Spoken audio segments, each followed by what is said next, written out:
Welcome everyone. Every Thursday we try to learn a little bit from the holy Rebbe Levi ben Sasha and the sacred Hasidic tome Kedushas Levi. The book of Numbers, chapter 30, verse 3. We read the following words: A person should not make his words empty or profane, but rather, according to all that comes out of his mouth, he shall do.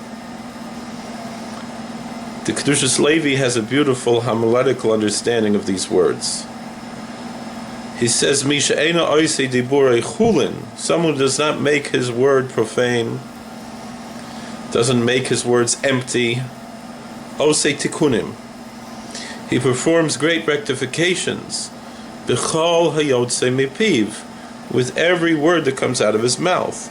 And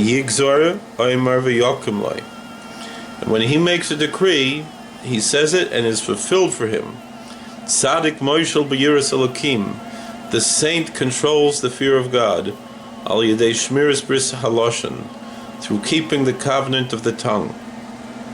V'zeu Mattos, that's the meaning of Mattos, which is related to the word hatos, to here, that's the name of the Parsha, that it means to change, to move, even though it also means the tribe. Shucha lahatos midosav shel HaKadosh Baruch Hu midin l'rachamim, that he's able to turn the attributes of the divine, may be blessed, from strict justice to mercy.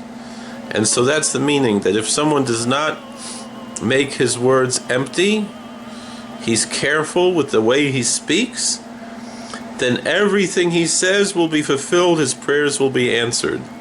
Thank you for watching. God bless. Please like, share, and subscribe.